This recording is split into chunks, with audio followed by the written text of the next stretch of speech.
مضمون اردو حضرت صفیہ رضی اللہ عنہا، صفحہ نمبر 7۔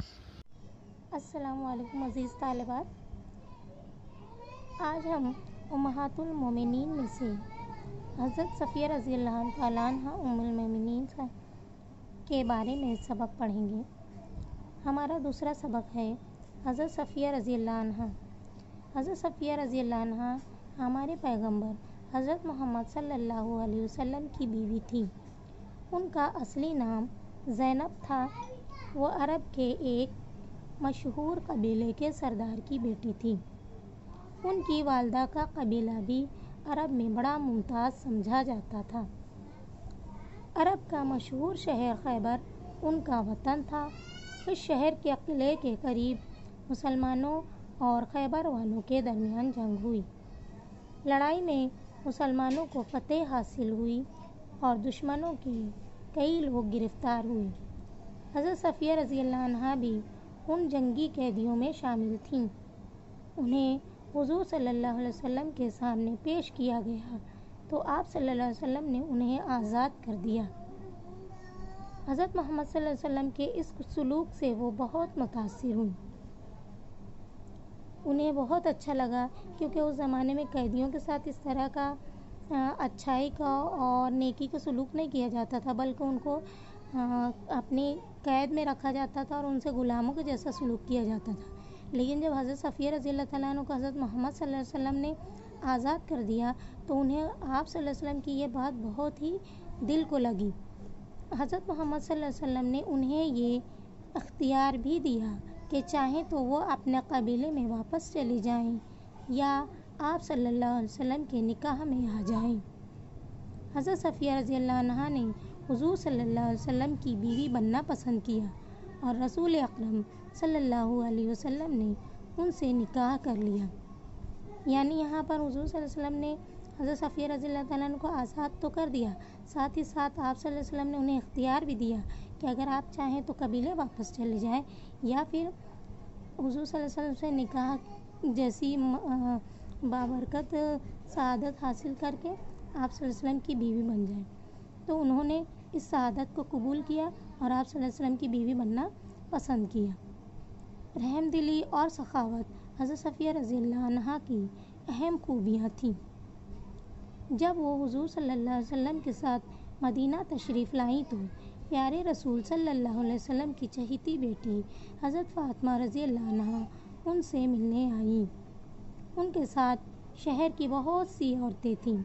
حضرت صفیہ رضی اللہ عنہا نے اس وقت اپنے سونے کے جھمکے اتار کر حضرت فاطمہ رضی اللہ عنہا کو دے دیے۔ یعنی وہ پہلی مرتبہ جب ان سے ملاقات کے لیے آئیں تو انہوں نے اپنی طرف سے حضرت فاطمہ رضی اللہ تعالیٰ عنہ کو سونے کے جھمکے ہدیہ کر دیے، تحفے میں دیے۔ انہوں نے ساتھ آئی ہوئی عورتوں کو بھی کوئی نہ کوئی زیور تحفے میں دیا۔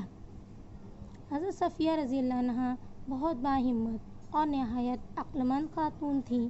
وہ صبر اور برداشت جیسی خوبیوں کی مالک تھیں۔ دوسروں کے قصور معاف کرنے میں وہ ذاتی نقصان کی کبھی پرواہ نہیں کرتی تھیں۔ ایک بار ان کی خادمہ نے حضرت عمر رضی اللہ عنہ سے ان کی شکایت کی تھی۔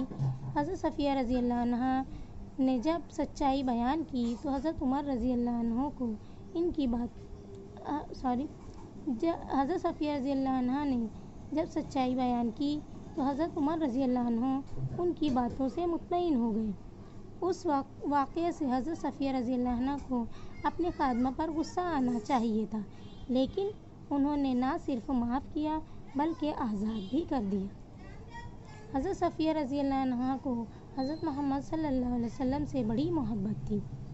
ایک بار کسی بات پر آپ صلی اللہ علیہ وسلم حضرت صفیہ رضی اللہ عنہ سے ناراض ہو گئے۔ حضرت صفیہ رضی اللہ عنہ نے فوراً حضرت عائشہ رضی اللہ عنہ کو ثالث بنا کر آپ صلی اللہ علیہ وسلم سے صلح کروا لی اور پھر آخر دم تک آپ صلی اللہ علیہ وسلم کو ناراض نہ ہونے دیا۔ ثالث بنا کر مطلب دو لوگوں کی جب لڑائی ہوتی ہے اور تیسرا شخص جب ان کو سمجھا بجھا کر ان کے معاملات کو صلح میں بدل دیتا ہے، اس انسان کو، اس شخص کو ثالث کہا جاتا ہے۔ تو یہاں حضرت صفیہ رضی اللہ تعالیٰ عنہ نے حضرت عائشہ رضی اللہ تعالیٰ عنہ کی مدد لی اور اپنے اس جھگڑے کو یا ان سے ہوئی جو غلط فہمی ہے، جو غلطی تھی، اس کو دور فرما کر آپ صلی اللہ علیہ وسلم نے انہوں نے صلح کر لی، اور پھر آخر دم تک یعنی مرنے تک انہوں نے کبھی آپ صلی اللہ علیہ وسلم کو ناراض نہیں ہونے دیا۔ حضرت صلی اللہ علیہ وسلم کی بیماری کی حالت میں حضرت صفیہ رضی اللہ عنہا نے نہایت دکھ بھرے انداز میں کہا، یا رسول اللہ، کاش آپ صلی اللہ علیہ وسلم کی بیماری مجھے ہو جاتی۔ حضور صلی اللہ علیہ وسلم نے یہ سن کر اپنے گھر کے افراد سے فرمایا، واللہ وہ سچی ہیں، ان کی باتوں میں دکھاوا اور بناوٹ نہیں ہے۔